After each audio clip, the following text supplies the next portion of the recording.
नमस्कार दोस्तों, स्वागत है आपका स्लश टू ग्राउंड में।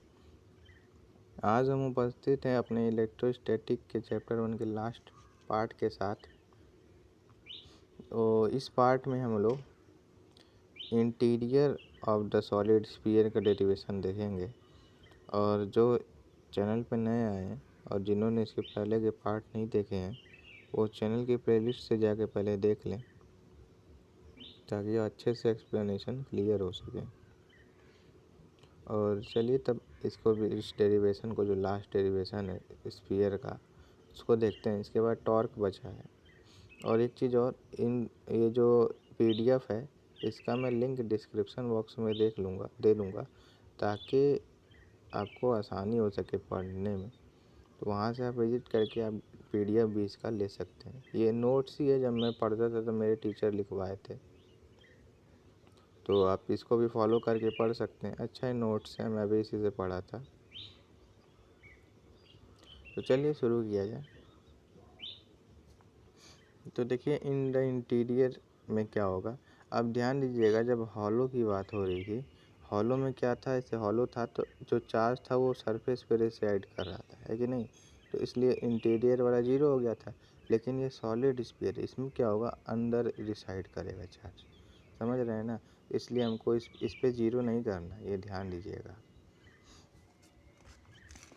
तो देखिए, सबसे पहले गॉसियन सरफेस एक मानेंगे, गॉसियन स्फीयर एक मानेंगे। Consider a Gaussian sphere of radius r, then the electric flux through this Gaussian sphere is given by। तो जो गॉसियन स्फीयर है, जैसे यहाँ पे हम लोग माने हैं ना, गॉसियन जो कैपिटल R जो है वो गॉसियन स्फीयर माने हम लोग। तो ध्यान दीजिएगा, तो phi is equal to areal integral E dot D A है। तो यहाँ से जो डी ए की वैल्यू आ जाएगी, स्फीयर है तो 4πr² हो जाएगा ना। अब देखिए, लेकिन अब आपको पता है जो गॉस थ्योरम होता है वहाँ से भी फाई की वैल्यू आ जाती है। तो phi is equal to q upon epsilon naught वहाँ से आ जाता है कि नहीं। अब दोनों आप इक्वेशन को कंपैरिजन कर लीजिएगा। उससे पहले क्यू की वैल्यू पहले निकाल लीजिएगा। क्यू की वैल्यू जैसे हम लोग पिछले पार्ट में पढ़े थे, यहाँ भी मैं बता देता हूँ आपको। ये वॉल्यूम का केस है, जिससे क्या हो जाता है, rho is equal to q upon V था, आपको पता है चार्ज डिस्ट्रीब्यूशन में। तो जिससे यहाँ क्यू क्या आ जाएगा, रो इंटू वी आ जाएगा। और वी की वैल्यू क्या है, वॉल्यूम क्या होता है, वॉल्यूम ऑफ स्फीयर होता है 4/3 पाई r³ होता है वॉल्यूम ऑफ स्फीयर। तो यहाँ पे वही वैल्यू रख दीजिएगा आप, समझ रहे हैं। और क्यू डैश की वैल्यू आई जो, वो यहाँ पे क्यू डैश की जगह रख दीजिएगा। उसके बाद सॉल्व करिएगा इसको। तो अब देखिए, अभी फाई की वैल्यू निकाल ली हम यहाँ से। मान लीजिए जो फाई वाली वैल्यू है, ये यहाँ पे क्यू की वैल्यू यहाँ रख करके फाई की वैल्यू निकाले। और ये पहले वाली एक फाई की वैल्यू निकली थी हमारी फर्स्ट इक्वेशन। दोनों का कंपैरिजन जब करिएगा तो is equal to r rho upon 3 epsilon naught इसका भी आएगा, समझे। तो ये भी आप समझ गए। इसके पहले भी एक आया था, है कि नहीं। तो ये देखिए, लगभग सब डेरिवेशन सेम ही है, बस आपको मेथड समझना है कहाँ पे क्या आ रहा है, ये बस समझ। अब देखिए, जो मैं ग्राफ बता रहा था आपको इसके पहले के कुछ पार्ट में, यहाँ पे देखिए वो ग्राफ की भी बात आ गई। तो ग्राफ भी आप याद कर लिए, क्योंकि ग्राफ भी इतना इम्पोर्टेंट है जितना कि डेरिवेशन है। कभी कभी ग्राफ से ही सीधे क्वेश्चन पूछ देता है। ग्राफ बना देगा या फिर क्वेश्चन दे देगा, उससे पूछ देगा ग्राफ इसका क्या होगा, हाँ है कि नहीं। या फिर ग्राफ बना देगा, पूछ देगा किसका ये है। तो ऐसे होता है। अब देखिए, torque upon a dipole in uniform electric field की बात हो रही है। इसमें क्या करना है, हमको टॉर्क निकालना है। एक अगर मान लीजिए, जैसे इसमें क्या करना है, केस क्या है पहले देख लीजिए आप। तो सबसे पहले देखिए, ये इलेक्ट्रिक फील्ड है, ऐसे पैरेलल है, यूनिफॉर्म इलेक्ट्रिक फील्ड है ऐसे, हाँ। अब इसमें क्या करते हैं हम लोग, एक डाइपोल रख देते हैं। डाइपोल आप जानते हैं, अपोजिट चार्ज होता है, कुछ डिस्टेंस से सेपरेट करते हैं। तो ये होता क्या है यहाँ पे, अब जैसे ही इसको रखिएगा ना, तो इस पर एक फोर्स जनरेट होने लगेगा। उसी फोर्स को हम लोग टॉर्क कहते हैं, समझ रहे हैं ना। तो अब बस इसी के बारे में हमको पढ़ना। अब यहाँ पे कुछ एंगल से डिफ्लेक्ट, अब ये डिफ्लेक्ट होता है कि नहीं, ये जो डाइपोल है।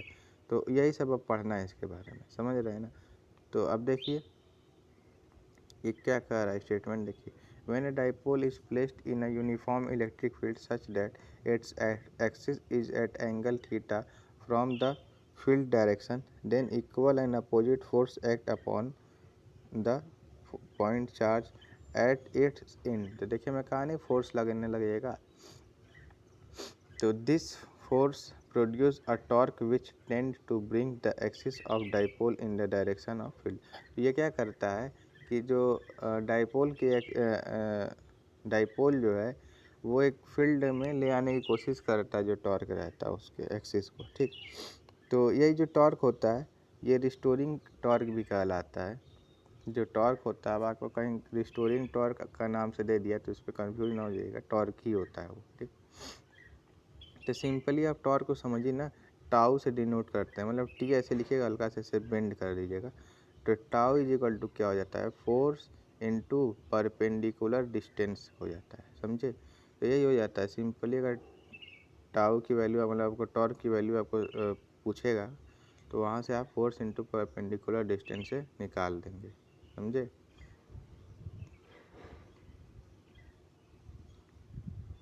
तो अब देखिए आगे इसके बाद का जो है,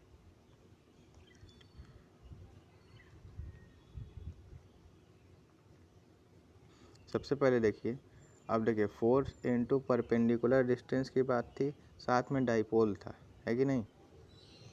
तो डाइपोल का क्या हो जाएगा, अब देखिए बात, अब एफ क्रॉस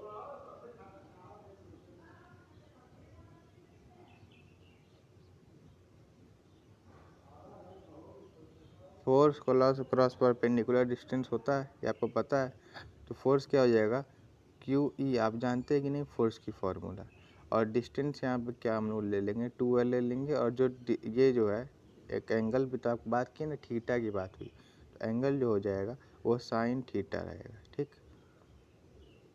तो अभी यहाँ अगर आप क्रॉस लिख दीजिएगा ना तो यहाँ साइन थीटा मत लिखिएगा, अगर क्रॉस नहीं लिखते हैं तब साइन थीटा लिखिएगा, समझ रहे हैं ना बात को। ये वेक्टर के कुछ फॉर्म होते हैं, यहाँ गलत लिखा गया है तो इसका ध्यान मत दीजिएगा, लेकिन ये बेसिक चीज़ है, ये जान लीजिए आप। तो समझिए कैसे कैसे आया है, बस सब वैल्यू रखिएगा यहाँ पे। अब देखिए 2Q और L जो है वो क्या हो जाता है, डाइपोल हो जाता है, ये आपको पता है, Q क्रॉस 2L होता है डाइपोल का फॉर्मूला। तो बस यहाँ से जो वैल्यू है P की वैल्यू यहाँ से रिप्लेस कर दीजिएगा और E साइन थीटा हो जाएगा, सिंपली टाउ क्या आ जाएगा, tau equal to P cross E आ जाएगा वेक्टर फॉर्म में, समझ गए। अब इसके बाद जो है कई सारे क्वेश्चन दिए गए हैं, NCERT कई कराए गए हैं, हाँ, तो इसको भी आप देख लीजिएगा। तो ये था आपका लास्ट टॉपिक इस इलेक्ट्रोस्टैटिक के पहले पार्ट का। अब आने वाले वीडियो के लिए सब्सक्राइब करके रखें प्लस टू क्राउन को। तब तक के लिए धन्यवाद।